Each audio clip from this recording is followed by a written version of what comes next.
नमस्कार दोस्तों, मैं विनोद कुमार मिश्रा अपने एम्पैथी एक्सप्रेस में आपका स्वागत करता हूं। आज का विषय है आईना। यद्यपि इसका आधार हाल की कुछ घटनाओं को लेकर के है। हाल की कुछ घटनाओं ने समाज को एक आईना दिखाया है। इस आईने में कुछ विकृत रूपों का प्रकटीकरण हुआ है।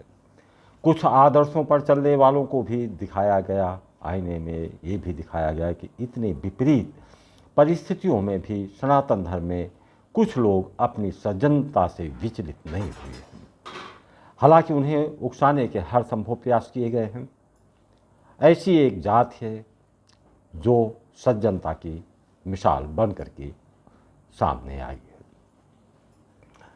सामाजिक ढांचे में एक समुदाय विशेष के ऊपर लोगों के क्षोभ और आक्रोश उभर कर सामने आए। हालांकि उस क्षोभ एवं आक्रोश का कारण समाज नहीं, बल्कि कुछ लोग आग लगाने वाले लोग हैं। एक पेड़ में आग लग जाती है तो पूरा जंगल का जंगल आग की लपेट में आ जाता है। वास्तव में ऐसे लोग जिनके व्यक्तित्व का आंतरिक स्वरूप बहुत संकुचित है, वो ये प्रदर्शित करने का प्रयास करते हैं कि उनका दृष्टिकोण व्यापक है, विस्तीर्ण है, जबकि उनकी सोच एक संकीर्ण दायरे में रहती है। वो ये प्रदर्शित करने का प्रयास करते हैं कि उन्होंने रूढ़ियों से हटकर अपनी एक अलग पहचान बना रखी है। रूढ़ियाँ क्या हैं?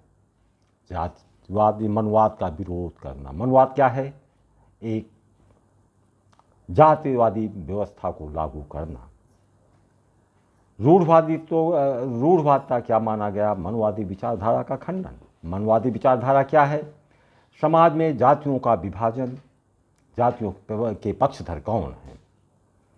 तथाकथित बुद्धिजीवियों के अनुसार वे लोग ब्राह्मण हैं। अब उन्होंने अपने को बुद्धिजीवी मान लिया, उनको भीड़ ने बुद्धिजीवी मान लिया, तो आगे समग्रता में जाने की आवश्यकता ही नहीं है, क्योंकि वो अपना स्थान, अपनी पहचान बनाने में सफल हो गए। प्रश्न उठता है कि क्या जातीय व्यवस्था की मान्यताएं ब्राह्मणों तक सीमित हैं, या अन्य जात के लोग भी अपनी अपनी जातियों के प्रति आस्थावान हैं? इस पर दृष्टि डालने की जरूरत ही नहीं समझी गई, क्योंकि तथाकथित ऐसे लोग पूर्वाग्रहों से ग्रसित हैं। बेशक भारत जैसे भावना प्रधान देश में जहाँ कुछ विशिष्टताएं हैं, वहीं उसकी कुछ कमजोरियां भी हैं। समाज में आग लगाने के दो सशक्त माध्यम हैं: जातियों में घृणा एवं विष को पिलाना, और धार्मिक मान्यताओं या परंपराओं के विपरीत धर्म की ध्वजाओं को लहराना। सबसे पहले बात करते हैं जातीय भावनाओं को आधार बनाकर ऐसे विष पात्रों में विष को भरते जाना, जो किसी भी प्रकार प्रवाहित होकर समाज के हर कोने में पहुंचा दिया गया। ऐसे में होता क्या है? सर्वप्रथम ऐसी जातियों को चिन्हित किया जाता है जिसके प्रति धारणा है कि ये जात सज्जन है, ये जात उच्च शिखर पर है, ये जात के अंदर एक विशिष्ट गुण है, वो सौम्य है, सभ्य है, सुशील है, शांति चित्त है, और ऐसी वो जात होनी चाहिए जिसके बारे में वो शिखर पर पहुंचा हो। स्वाभाविक है कि ऐसी जात ब्राह्मण ही उभर कर सामने आई है। अब हम एक उदाहरण से इसको समझा सकते हैं।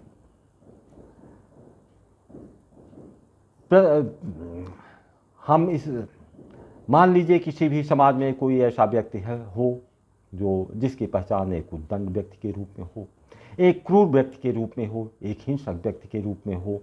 ऐसे में कोई मनचला व्यक्ति या लड़का जिसकी प्रबल इच्छा हो कि वो किसी न किसी के साथ अभद्रता भी करेगा, किसी न किसी को अपमानित भी करेगा। ऐसे में क्या वो ऐसे व्यक्ति के साथ अभद्रता या अशिष्टता करने के बारे में सोच सकता है जिसकी छवि एक खूंखार मनुष्य के रूप में बनी हो? स्वाभाविक है कि उसके साथ अभद्रता या अशिष्टता करने की वो परिकल्पना भी नहीं कर सकता। अभद्रता करना तो दूर, वो इसके बारे में सोच भी नहीं सकता है। कारण क्या है? प्रतिक्रिया का भय। वो अच्छी तरह से जानता है कि यदि उनके द्वारा उसका अपमान किया गया तो उसके परिणामों की कल्पना मात्र से वो सहम जाएगा।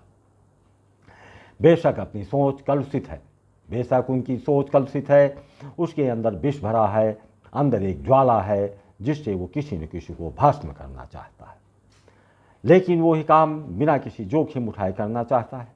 ऐसे में वो क्या करेगा? वो ऐसे व्यक्ति की तलाश करेगा जो शिष्ट हो, सदाचारी हो, धैर्यवान हो, सज्जन हो और क्षमाशील हो। अब ऐसे व्यक्ति से अभद्रता या अशिष्टता करने में कोई जोखिम भी नहीं है। उसके साथ अशिष्टता करने पर उसकी आकांक्षाओं की पूर्ति भी हो जाएगी और उसे किसी प्रकार के जोखिम में पड़ने की आवश्यकता भी नहीं पड़ेगी। कहने का तात्पर्य है कि जिस प्रकार एक उद्दंड व्यक्ति को एक सभ्य, सुशील और क्षमाशील, धैर्यशील व्यक्ति की आवश्यकता है, उसकी तलाश है, वैसे ही ऐसे पत्रकारों को, ऐसे लोगों को जो अपनी पहचान बनाना चाहते हों, ऐसे लोगों के ऊपर प्रहार किया जाए जिसके कारण उनका नाम प्रकाश में आ सके। उन विषयों को विस्पान करने की क्षमता रखने वाली कौन जाति है? शायद वो ब्राह्मण है, जो अपने ही ऊपर हुई प्रतिक्रियाओं को सहज ही आत्मसात कर रहा है। बेशक विभिन्न घटनाओं में बात उभर कर सामने आई है कि तमाम तनाव में रहने वाले विभिन्न जातियों में एक ब्राह्मण समुदाय को अप्रोक्ष रूप से माना गया है कि यह जात धैर्यवान है, ये सज्जन है, ये क्षमाशील है, इसके अंदर सारे गुण विद्यमान हैं। हालांकि ऐसे गुण विकसित करने में उसे सदियों लगे होंगे, तभी तो ईश्वर को ऐसी पृष्ठभूमि मानी गई कि चलो इसी जात को लक्ष्य करके पूरी जात का अपमान किया जा सकता है। इस जात से प्रतिक्रिया होने का भय भी नहीं है। इसके कुछ उदाहरणों को सम्मुख रखना चाहता हूँ। फूले सिनेमा में के दर्शकों से अपने आप को तथाकथित एक बौद्धिक पत्रकार साक्षात्कार ले रहा। उन साक्षात्कारों में वो एक ब्राह्मण से प्रश्न कर रहा था। पत्रकार कह रहा था कि ब्राह्मणों द्वारा जातिवाद यानी ब्राह्मणवाद के सत्यों को उजागर किया गया है, इसीलिए ब्राह्मण लोग इसका विरोध कर रहे हैं। इसका उसने खंडन किया तो उस स्वयं को बौद्धिक सिद्ध करने वाले पत्रकार ने प्रश्न किया कि यदि ऐसा नहीं है तो आप लोग अपनी कन्याओं का विवाह चमार जात से क्यों नहीं करते? अभी एक लड़की है, पत्रकार है, अपने नाम के आगे यादव लगाती, वो भी एक ब्राह्मण से साक्षात्कार कर रही थी। उसने भी यही प्रश्न किया कि अगर आप जातिवादी नहीं हैं तो आप अपनी कन्याओं का विवाह चमार से क्यों नहीं कर रहे? प्रश्न उठता है कि क्या उस लड़की को अपने गार्जियन, अपने अभिभावकों से यह प्रश्न करने का साहस हो पाएगा कि मेरी जाति चमार से क्यों नहीं की जा सकती?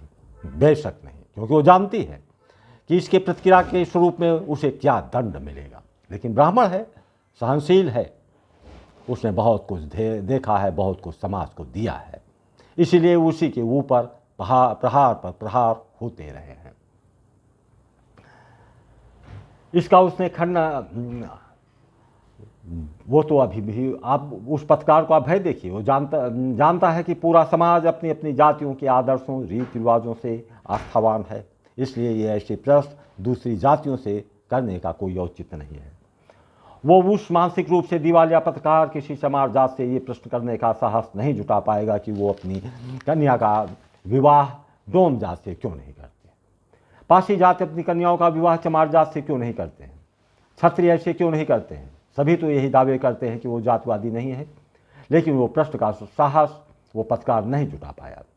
वो जानता था कि अन्य जातियों से ऐसे प्रश्न करने मात्र से उनकी प्रतिक्रियाएं क्या होंगी। उसका भय ऐसे प्रश्नों को करने के दुस्साहस को उन्हें रोकती है। वास्तव में जातीय व्यवस्था में उसके अंदर जो विशिष्ट गुणों का विकास होता है, उन्हें गुण, धर्मों एवं मान्यताओं के आधार पर संबंध बनाए जाते हैं। ये जातिवाद नहीं है। ऐसे बेहुदे प्रश्न करने वालों के बारे में आप कल्पना कर सकते हैं। आप पत्रकार तो सामाजिक ताने बाने की गंभीरता से विचार करने की उसके अंदर क्षमता ही नहीं थी। उस विषय पर यदि व्यापकता पर जाए तो वीडियो कई घंटों में चला जाएगा। इसलिए प्रत्येक जातियों के विशिष्ट गुणों, उनके गौरवपूर्ण इतिहासों एवं उन परंपराओं की आस्थाओं एवं उनके द्वारा उन परंपराओं को विकसित करने के प्रयासों पर वार्ता नहीं करेंगे। संक्षेप में प्रत्येक जात का कहीं न कहीं गौरवपूर्ण अतीत भी है। उनकी मान्यताएं हैं, उसी के अनुसार उनकी जीवन शैलियाँ हैं। उन जीवन शैलियों को वो सर्वोच्च मानता है। उनकी विचारधारा का अनुसरण करने वाली जात उसी जात के लोग होते हैं। इसीलिए हर आदमी अपनी कन्याओं का विवाह अपनी ही जातियों में करते हैं। जाति भावनाएं यहीं तक सीमित नहीं हैं। पिछली जातियों में भी अनेकों जातियां हैं। यादव हैं, कुर्मी हैं, विश्वकर्मा हैं, बर्मा हैं, न जाने उनकी कितनी श्रृंखलाएं हैं। यादव का सबसे बड़ा गौरव यदुवंशी हैं, यदुवंशी कृष्ण हैं, उनके आदर्श हैं। विश्वकर्मा जात के आदर्श विश्वकर्मा स्वयं हैं।